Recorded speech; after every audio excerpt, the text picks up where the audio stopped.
The Martian doesn't actually do a whole lot to earn its M rating. There's a few explosions in the film, and one of these is caused by a homemade bomb, and it is described actually how this bomb is built.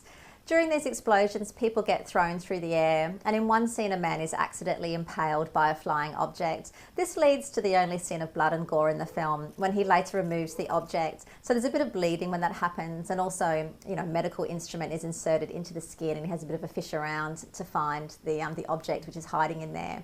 He then seals the wounds with a medical staple gun. Before performing the procedure, he injects himself, but you don't see like a needle or syringe. It looks more like an EpiPen, which he uses to circle around the area in order to numb it. The only other drug use in the film is later on he also takes a painkiller.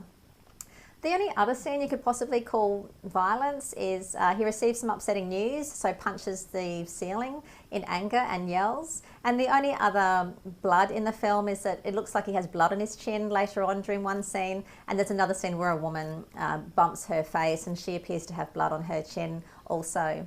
No sex in the film at all, and the only scene of nudity is that you see the man nude from behind in one scene.